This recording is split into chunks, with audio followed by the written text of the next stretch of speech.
우하, 안녕하세요. 우쿠입니다. 자, 오늘은 어떤 얘기를 할 거냐면은, 저희가 이제 한 2019년 말 코로나라는 게 이제 시작이 됐잖아요. 그래서 제가 이제 코로나 사태 동안 이제 구급대원으로서 활동을 하면서 조금 느꼈던 부분에 대해서 여러분들께 좀 말씀을 드리고, 또한 소방청에 계신 분들 비롯한 또 소방청장님께 꼭 하나 말씀드리고 싶은 게 있어서 이렇게 영상을 찍게 됐습니다. 물론 그분들이 제 영상을 봐주실진 모르겠지만 뭐 어쨌든 언젠가는 꼭 필요한 일이기도 하고, 그리고 이런 시스템이 갖춰진다면은 병원이나 아니면 소방이나 서로에게 다 윈윈이 될 수 있는 그런 제도이기 때문에 좀 이렇게 건의를 드리고 싶었습니다. 이렇게 영상으로 혹시라도 나중에 이 영상을 보신다면은 한 번쯤 이런 시스템이 있으면 좋겠구나 라는 거를 한번 재고를 해주셨으면 좋겠습니다. 자, 제가 이제 코로나 사태 때부터 이제 구급대원 활동을 하면서 느낀 점들은 코로나 초반 때는 괜찮았어요. 나름 그렇게 물론 모든 출동 때마다 이런 뭐 감염관리복을 입고 이렇게 출동을 하는 부분이 굉장히 힘들고 어려웠지만, 근데 구급대원 자신에 대한 이런 방어 체계잖아요. 그러니까 우리도 병에 걸리면 안 되니까. 그래서 그렇게 출동을 하던 와중에 최근에 들면서 확진자들이 급증하기 시작하고, 그러면서 좀 많이 느꼈던 게 있습니다. 저희가 갈 병원이 없어요. 갈 병원이. 근데 왜 병원이 없냐고 이렇게 물어보실 수 있는데, 일단 지금 뭐 코로나가 아니라는 것도 알아요.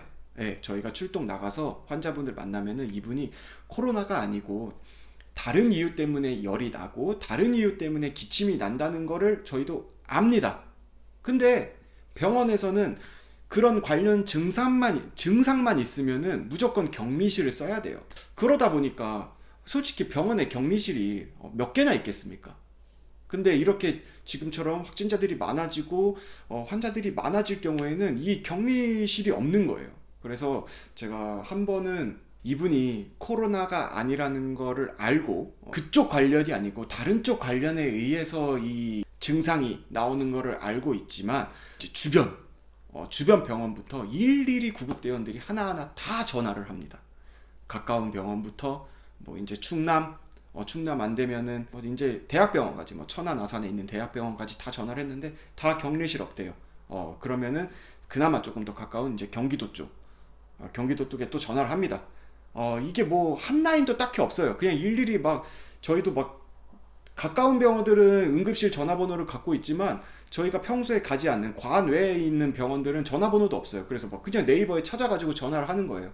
혹시 환자 증상이 이렇고 하고, 그 다음에 바이탈은 이런데 혹시 받아주실 수 있냐? 격리실 없어서 안 된대요. 그러면은 이제 서울까지 갔다가 다시 이제 밑에 지방으로 다시 전화를 하기 시작합니다. 충북, 그리고 대전, 그리고 전북, 이런 데까지 다 전화를 해. 대학병원급들은 다 전화를 합니다. 근데 다 안 된대요. 근데 사실 이런 부분이 구급대원들은 이해가 갑니다. 현 상황이 그런 상황이고, 그리고 병원 자체로도 굉장히 지금 과부하가 걸려 있는 상태이기 때문에 받아주기 힘들다는 것도 잘 알고 있어요. 근데 중요한 건 환자분들이 이해를 못합니다.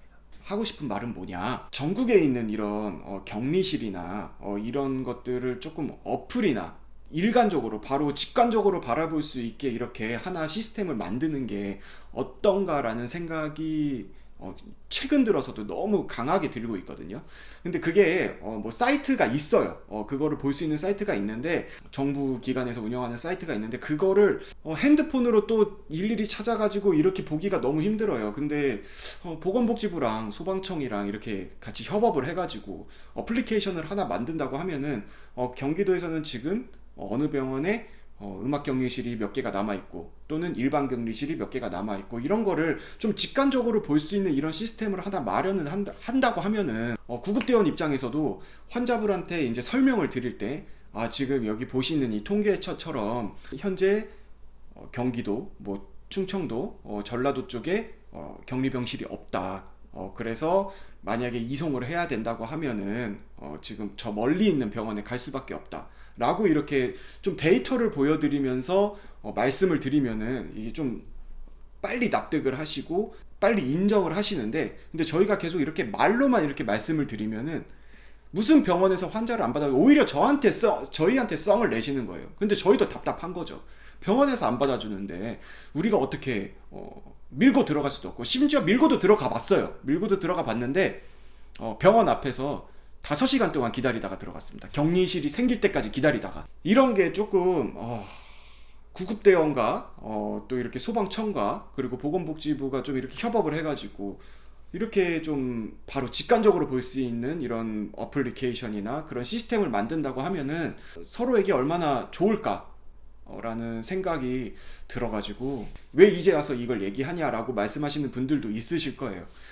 이제 코로나가 2단계 감염병으로 또 격화가 되고 그럴 가능성이 있는데, 근데 생각해 보십시오. 저희가 신종플루, 사스, 메르스, 코로나 이런 식으로 전염병은 계속 생깁니다. 이 코로나가 끝나고 나서도 분명히 또 새로운 전염병이 생길 거예요. 그거를 좀 대비해서라도 지금부터라도 좀 준비를 해서, 그런 어쨌든 이런 전염병들은 격리가 굉장히 중요하거든요.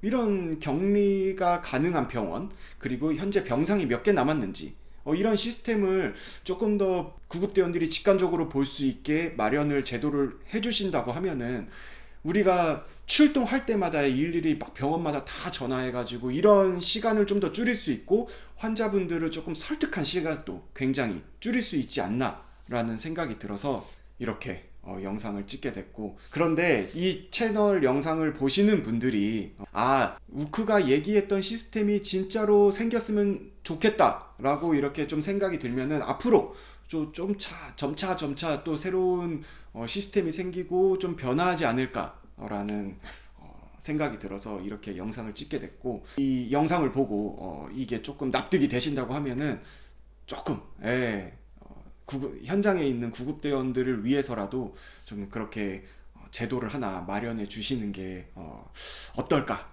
하는 생각에 이 영상을 찍게 됐습니다. 그러면은 이 영상을 보실지 모르겠지만 부탁드리겠습니다. 오늘 영상은 여기까지였고요. 앞으로 또 점차 좋게, 그리고 점차 발전하는 이 응급의료 체계와 그리고 소방과 대한민국이 되길 바라겠습니다.